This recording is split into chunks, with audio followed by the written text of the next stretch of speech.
Ang pakikipaglaban ay hindi ang pinakamahusay na paraan para manalo sa mga argumento. Sapagkat kung papairalin lang natin ang matandang kasabihan na mata sa mata at ngipin sa ngipin, ay magkakaroon lang tayo ng bulag o walang ngipin na bayan. Halika't magbalik tanaw tayo sa kwento ng taong minsanang nangarap na maging alagad ng batas.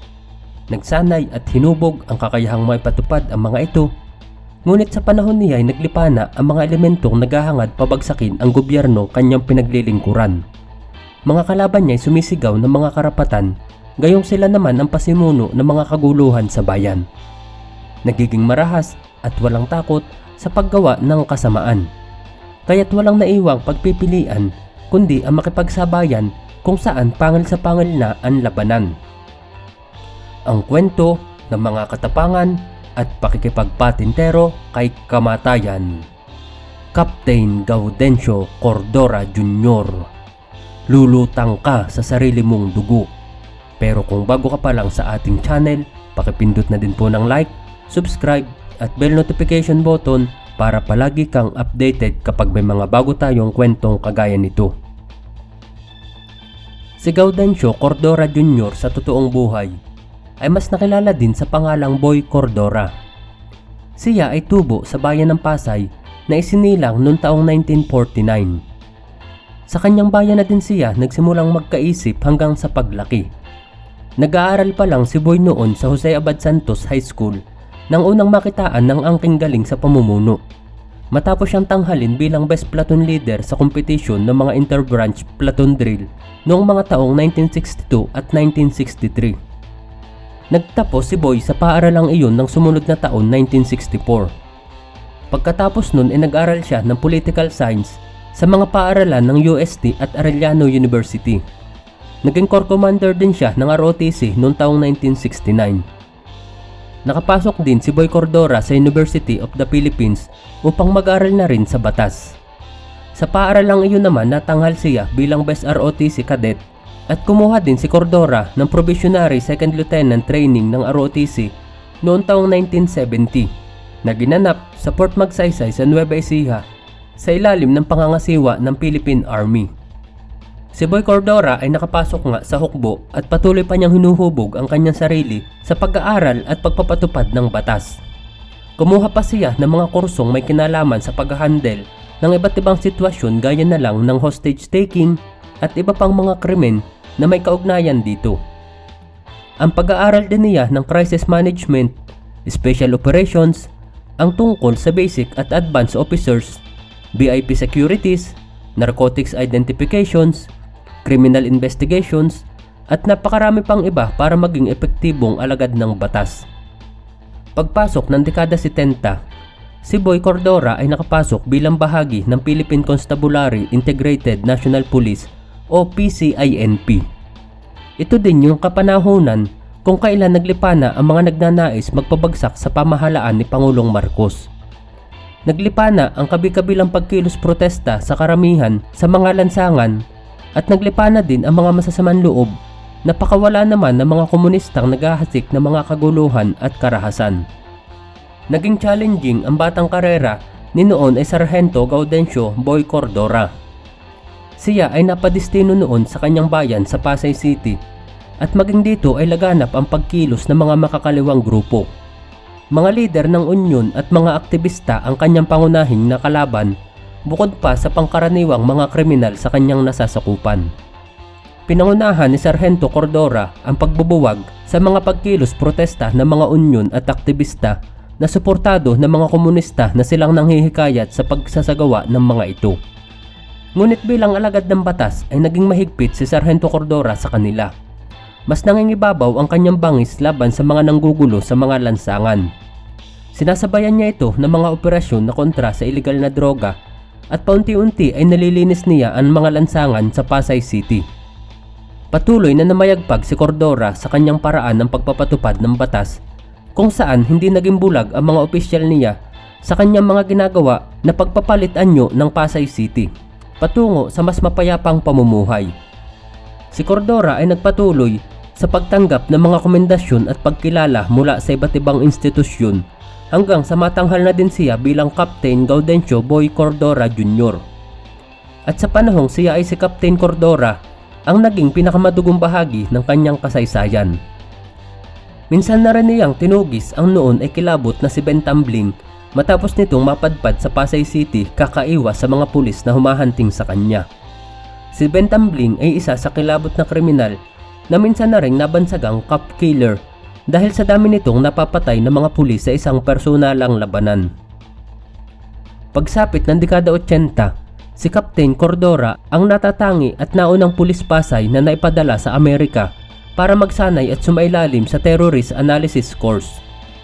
Sa Louisiana State Police siya napadestino at nakapag-training din si Captain Cordora sa US Naval Intelligence Service.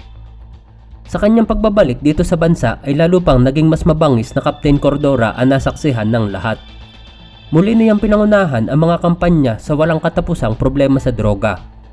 Sunod-sunod na pagsalakay ang isinagawa nila at napakaraming mga sindikato ang kanyang nalansag sa panahon na yun. At tuluyan nang napatahimik ni Captain Cordora ang Pasay City. Subalit ang naging mortal na kalaban niya ay ang mga aktivista pa rin sa lansangan na lalo pang pinaigting dahil noong taong 1984 ay bumuo pa ang mga komunista ng Urban Assassination Unit na nakilala nga sa bansag na Alex Boncayaw Brigade o ABB, na ang pangunahing layunin ay itumba ang mga nakaunipormeng inaakala nilang humahadlang sa kanilang mga paniniwalang ipinaglalaban. Isa lang ang Pasay City sa Kalakhang, Maynila ang napili nilang pagkutaan at gawing sentro ng operasyon. Dahil noong mga panahon na yun ay talagang napakataas na ng tensyon dito sa ating bansa sa patuloy na pagwewelga ng mga manggagawa ng iba't ibang kumpanya, lalo na sa Pasay City. Lalong-lalo na ang mga trabahador sa La Suerte na isang pabrika ng sigarilyo na nakapwesto din sa lugar ng Pasay. Sa paglipas ng panahon ay lalo pang lumala ang sitwasyon sa Pasay City dahil naging mas mapapanghas na ang mga rallyista dahil nga sa armadong ABB na bumaback up sa kanila. Taong 1988 na magkaroon ng bakbakan at balyahan sa pagbuwag sa hanay ng mga rallyista, at sa panahon ding ito ay itinalaga si Captain Boy Cordora bilang pinuno ng Intelligence Service Operations Group ng Pasay City PCINP. Dito ay lalo pang naging bantog si Captain Cordora dahil bilang pinuno din ng arresting officers ay wala siyang pinapalampas na malalaking pinuno ng mga aktivista. Dampot sila ng dampot kay Captain Cordora basta makikipagmatigasan ang mga ito. Dahil sino pa nga ba namang mas gagaling pa sa batas? Samantalang sila ang nagpapatupad noon. Samantala kasabay ng mga pangyayaring iyon ay sobrang aktibo na rin ang mga ABB sa lugar nila na Pasay City. Marami-rami din silang nailigpit na mga alagad ng batas, subalit bilang ganti ni Captain Cordora ay naging mas malupit palalo siya sa mga komunista at aktivistang nadadakip nila. Pinapahirapan niya ang mga ito hanggang sa mapaamin sa mga lugar na pinagkukutaan ng mga kasamahan nilang ABB, at sa ganung paraan ng kalupitan ay lalo pang nagmarka ang pangalang Captain Cordora sa kanilang samahan. Siya ang kanilang naging primary target na nasa hit list o listahan ng mga pulis na kanilang itutumba dahil sa dami ng kanyang pinahirapang mga komunista o di kaya naman ay napapatay. Kapwa sila naghantingan noong mga panahon na yun sapagkat ang mga ABB ding ito ang pangunahing target din ni Captain Cordora. Sa tuwing may napapaslang na pulis sa lansangan ay tinutumpasan naman iyon ni Captain Cordora ng pagpapaawit sa mga nabibihag ng disintonadong kanta. At sa ngipin-sangiping labanan ay isa-isa nilang nakukubkob ang mga pinagkukutaan ng mga komunistang ABB at unti-unting humina ang kanilang puwersa sa Pasay City dahil sa pagkalagas din ng madami nilang mga kasamahan na kung hindi napapaslang ay nadadakip naman dahil sa walang humpay na pagsalakay ng grupo ni na Captain Cordora. Nagpatuloy sila sa pagpapaigting palalong operasyon hanggang sa malipol at maubos na nga ang pinagkukutaan ng mga ABB sa buong Pasay City. At sila nga'y wala nang nagawa pa kundi ang magsitakas na lang sa Pasay na baon ang matinding galit kay Captain Cordora. Bagamat wala na silang lungga sa Pasay City, ay si Captain Cordora pa rin ang tinatrabaho ng mga ABB na ito. Hanggang sa sumapit nga ang ika-31 ng Hulyo noong taong 1989, umagang-umaga pa lang noon at si Captain Cordora ay kakaalis pa lang sa kanyang tahanan patungo sa opisina. Habang binabagtas niya ang daan sa may bahagi ng pamilihang lungsod ng Pasay City, ay walang kamalay-malay si Captain Cordora na halos nasa 20 na sa mga ABB pala ang nakakalat sa lugar na nag-aabang sa kanyang pagdaan na kanilang mortal na kaaway para ambusin sapagkat di sila makalaban ng harapan kay Captain Cordora. Ilang sandali pa ay dumaan na nga ang sasakyan ni Captain Cordora kung saan ang mapalibutan na ito ng mga ABB ay niratrat na nila ng todo-todo. Sugatan kaagad si Captain Cordora, subalit hindi siya pinanghinaan ng loob at sa halip ay lalo pang naging palaban sa kabila ng kondisyon ng katawan na sugatan. Nang lalapitan na ng mga ABB ang sasakyang tinadtad upang kumpirmahing nayari na nga nila si Captain Cordora, ay bumulagta kaagad ang naunang lumapit sa sasakyan at nagpatuloy nga ang labanan sa palengke ng Pasay dahil kumpirmadong buhay pa ang target. Mag-isa lang at sugatan pang si Captain Boy Cordora laban sa mas maraming nakapalibot na kalabang ABB. Hindi nagpatinag ang sugatang si Captain Cordora at pilit sumasagot sa mga putok upang hindi makalapit ang mga kalaban. Nadala niya ang laban sa loob mismo ng palengke, lugar kung saan nakapagkubli siya ng mas maayos at nagkaroon ng mas matibay na depensa. Doon na siya nagpasyang lumaban hanggang sa huli habang hinihintay ang backup ng mga pulis. Sa kabuuan ng labanan, 3 sa mga kalaban pa ang nadali ni Captain Cordora habang 2 pa ang nasugatan at nadakip ng mga responding pulis. At ang iba naman ay nagsitakas na sa lugar dahil sa takot. Samantalang 4 na bala naman ang tinanggap ng katawan ni Captain Cordora, ngunit naipagtanggol ang kanyang hanay laban sa mas maraming mga kalaban. Si Captain Gaudencio Cordora ay isinugod kagad sa hospital at himalang nabuhay pa sa dami ng balang bumaon sa kanya. Nang makarecover ay nakatanggap na naman siyang muli ng mga medalya ng karangalan at pagkilala. Sa kabuuan ng kanyang karera bilang pulis Pasay ay umabot sa 27 karangalan ang natanggap niya.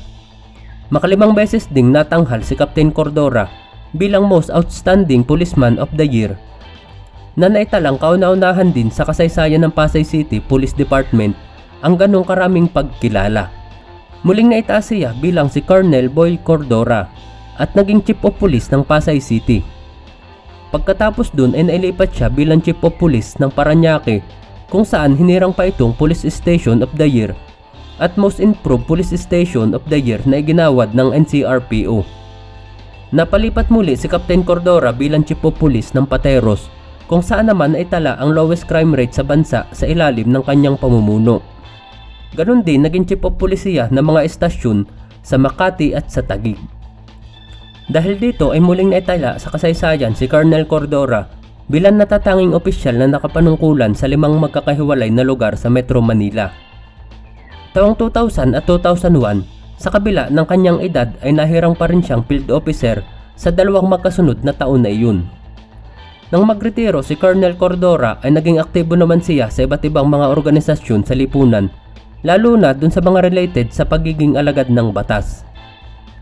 Buwan ng Pebrero taong 2020, si retired Chief Colonel Gaudencio Cordora ay tinamaan na rin ng atake sa puso at nadala pa siya sa Philippine Heart Center at umilalim sa open heart surgery at napakasela ng operasyon na yun. Pagkalipas pa ng ilang araw ay tuluyan na nga bumigay ang kanyang katawan.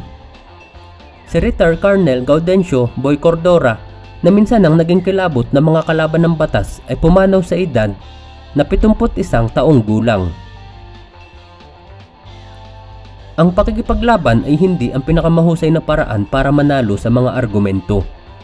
Sapagkat kung papairalin lang natin ang matandang kasabihang mata sa mata at ngipin sa ngipin, ay magkakaroon lang tayo ng bulag o walang ngipin na bayan.